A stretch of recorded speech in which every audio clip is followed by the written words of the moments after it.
Mississippi, and we're so excited that they're here to spend time with us to really ground us in what's happening all across our state. In order to get us started today, we are so thrilled to have with us Miss Amanda Furge. I know a lot of you know her name. She's well known around Jackson and the state of Mississippi.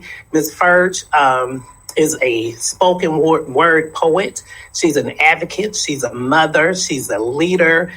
She is a phenomenal woman who has always stood out and spoken her truth in a way that resonates with women all across the world, regardless of color or socioeconomic status. Her words are heartfelt and they really, really move us. And so we're really thrilled to have Ms. Furge. Good afternoon. How are you doing? Hello. Happy New Year. Happy New Year to you at this awesome time in our country. So we really want to open the door for you to come, as the old people say, in your own way and share with us the words you have for us this afternoon. Well, I want to thank you. I want to thank the Mississippi Black Women's Roundtable. That was my boss calling. I want to thank the Mississippi Black Women's Roundtable for always thinking of me and keeping me in mind when there is a need for art and creativity and poetry. And this poem came to me early this morning, but I think it's very appropriate, and it is called The Power of the Pocketbook. This is a poem for anyone who has ever been told to hand me my pocketbook, to pass me my purse.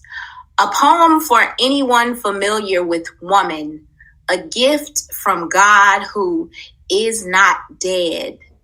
As long as those of us who come from rib kneel before altars and bow our heads praying for grace and mercy and what is rightfully ours, spending hours upon hours as givers, nurturing and sometimes not knowing how we will make ends meet, yet we are always on time for the meeting, nice and neat, ready to speak, although often silent by the week. After yet another hard week ending in less than our fair share, we still maintain the capacity to care for our children who deserve quality education, for our could run through our veins. The year is 2020, Isabel Bumfrey's name. We rise, tears in eyes, we watch torches up and carried by our daughters who will wade these waters. They will shift the paradigm, turning pennies and nickels into dimes, then dollars, so that folks who don't see color but still somehow manage to see green can't escape the blackness that comes along with these types of things. Yes, this is a promise from a pocketbook, hand-picked and earned with cotton, a pretty penny to remind all those within earshot of how much we all have. Is my contribution to this conversation, the power of the pocketbook. Thank you. Wow. Thank you so much, Amanda. That was absolutely phenomenal. Your delivery of those words just speaks so much to why we're here today. When you're talking about turning pennies into dollars, when you're talking about how women are working and at the end of the week you still don't have what you need, but yet you take care of your families, that was very amazing. And we thank you so much for always showing up and bringing us such powerful words with an amazing delivery. So thank you today. I have the distinct pleasure of introducing the executive director for the Mississippi Black Women's Roundtable, Ms. Cassandra Welchland, who will be the moderator for today's program. And I just want to leave with these words for all of us, because we all have a part to play. We all have a role in what is happening, in a way to change what we don't like in our communities. And it starts where you are. do what you can and plan for a better future. So thank you today, and Ms. Welshman. Thank you so much, Phaedra. Y'all just set it off, as the movie says. Y'all set it off. So thank you so much. I feel so inspired and grounded, and I hope all of you all out there feel grounded. And thank you, Amanda. Wow, is all I can say. We're going to share that over and over, and maybe have you do that a couple more times. So thank you so much. Today we do have an amazing roundtable here of women who are going to talk to us about the power of the pocketbook from where they sit and their expertise around the issues. This is our Advocacy Day, our virtual Advocacy Day, and we are introducing our legislative priorities, and we're going to be talking about those, and these women are going to contribute to that conversation. So we have an amazing panel. We're just going to jump right into it. We had a press conference this morning that was really great, and who kicked that off for us was Carol Burnett, and I'm going to bring her in because she does have to leave a little early. Carol Burnett is the executive director of the Mississippi Low-Income Child Care Initiative. She's been doing amazing work in the state with child care, with parents that need access to child care. And she's also the co-founder of the Mississippi Women's Economic Security Initiative. And so, Carol, welcome. And I will let you talk to us about the importance, since this pandemic has happened, we know that child care has really been at the center of this because parents can't go to work without it. And so we'd love to have your opportunity for you to talk to us a bit about what women are experiencing related to child care. Thank you, Cassandra. Thanks so much for having me be part of this great day. The Mississippi Low-Income Child Care Initiative works with low-income single moms and the child care providers who serve them to reform policies in Mississippi's child care subsidy program to make it easier for moms to access and keep child care assistance, to increase public investment in child care subsidies so that more children can be served, and to strengthen the financial viability of the child care providers who serve the moms on the child care assistance program. We've made significant progress toward accomplishing these ambitious goals because we remain deeply engaged with the moms and the providers who are most impacted by this system. And this expertise guides our work, our policy work, and our reform fund. And it is what comes to Mississippi. It's a program operated by the State Department of Human Services. That child care assistance program creates opportunity for moms to get full day, full year child care that supports work. The families that are served in this program are almost entirely single mom-headed families, overwhelmingly Black families. The moms work, but they're disproportionately in low-wage jobs, rarely have family leave. This child care is extremely expensive, and these child care assistance vouchers can significantly reduce the cost of child care. The program, unfortunately, is only serving about 25% of our state's children that qualify for this assistance, meaning 75% of our state's children who are eligible for this help aren't served. The providers who serve these families are themselves Black women who are working in low-income communities. They serve moms who can't afford to pay high fees, so they keep their rates low. And because of that, it means the provider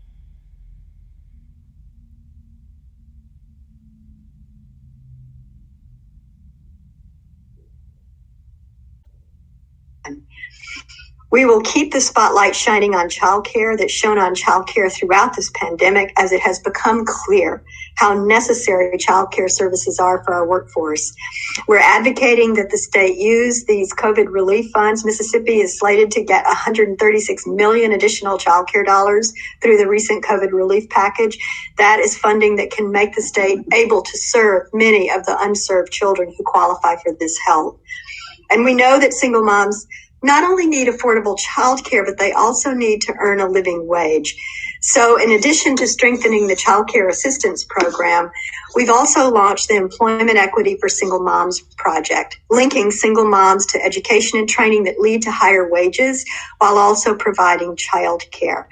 It's a demonstration project in that it is showing Mississippi's workforce and childcare systems how to align resources and shape services to improve outcomes for single moms seeking higher wages.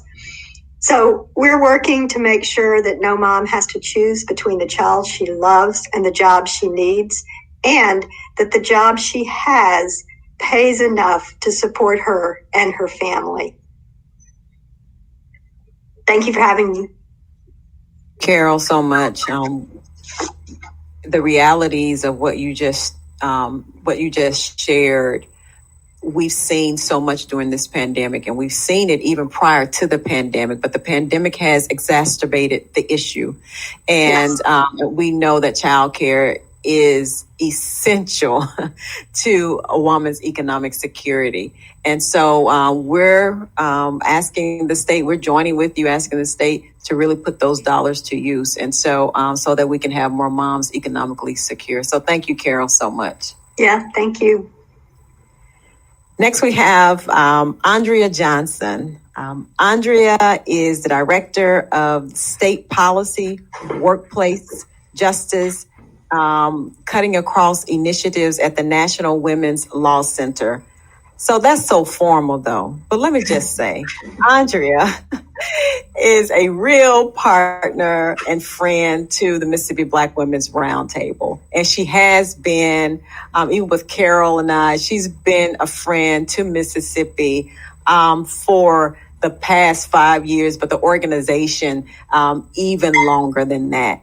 Andrea works with us on our Women's Economic Security Initiative, particularly equal pay. She's up with us late in the midnight hour, helping us develop all kinds of wonderful things. So Andrea, we co-wrote a report with her called Mississippi Women Driving Change. And so they are just amazing partners to the state of Mississippi. So Andrea, welcome again, not in person, but, via Zoom. Yeah.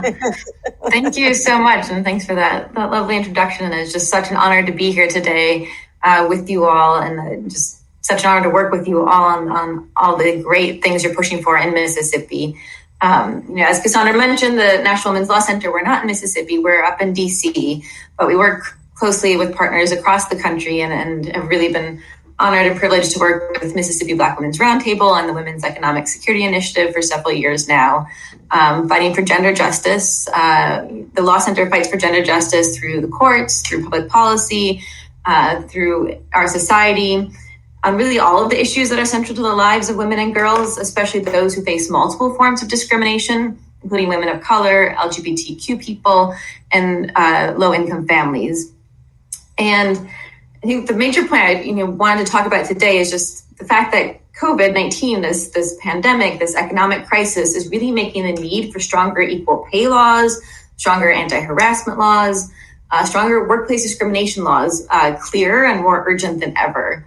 We've been doing a lot of research about the impact of COVID-19 on women in particular, and it's really exposed how the work performed primarily by women, and particularly Black women and Brown women, continues to be undervalued, even as the rest of the country is really depending on it as never before. And in Mississippi, we've looked at the data, 68% of frontline workers are women, risking their lives in low-paid jobs and being shortchanged compared to their male counterparts. And the women on the front lines in Mississippi are disproportionately Black women. In fact, Black women are 30% of all frontline workers. And we're also seeing that women are not only on the front lines in essential jobs, but they're also on the front lines of losing jobs, being hit with some of the highest job loss in the country, especially Black women and Latinas.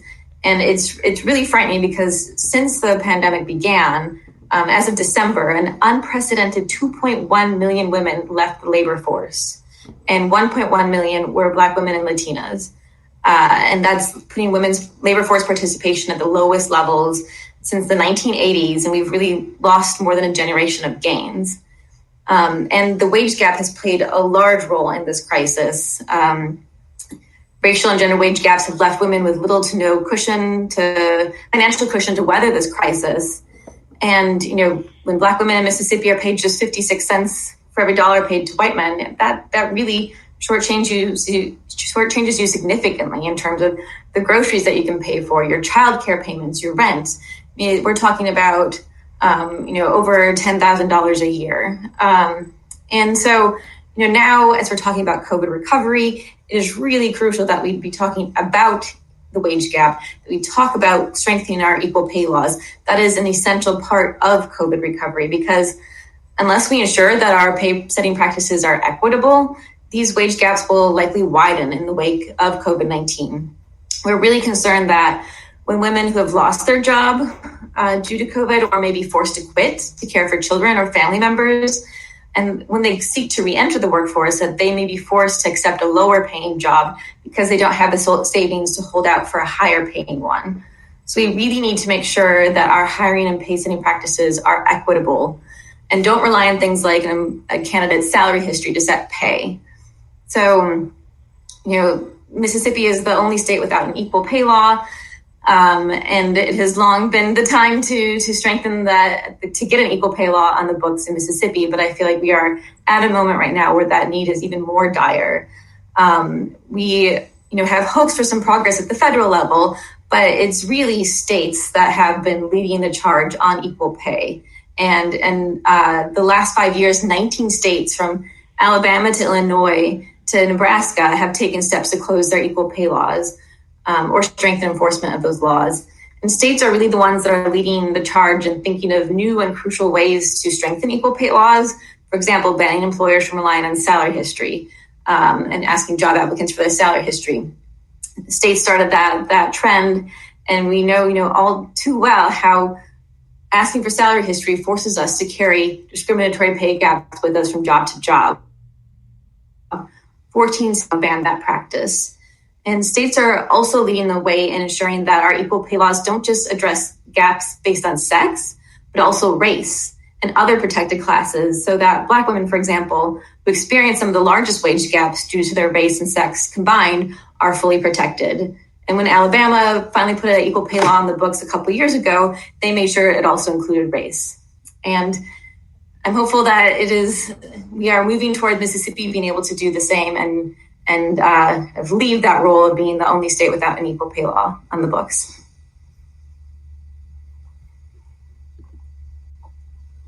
Thank you, Thank you, Andrea, for that, and really appreciate the work that you're doing. But want you to stay on here because we're going to try to have a little bit of a deeper conversation around these issues.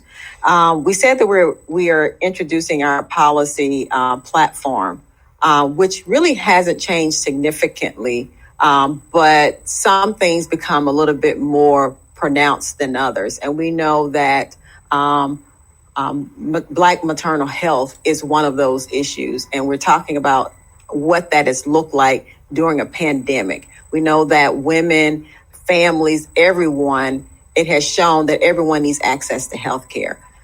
But we find even more so what this looks like when it comes to the maternal health. And we have an amazing friend here who's doing great work that's going to be a part of this panel, and that is Nikitra Burse. Nikitra is the owner and the CEO of Six Dimensions. She is a certified minority-owned public health research, development, and practice firm. She has these two amazing wild boys. They are great. She is currently working to improve health outcomes for African-American mothers and their families. And she did this amazing documentary called Laboring of Hope. And Nikitra, welcome to this platform. And please share with us the impact of the impact of Black women during COVID and our healthcare crisis happening right now. So welcome. Yeah, thank you, Cassandra. I'm glad to be here today.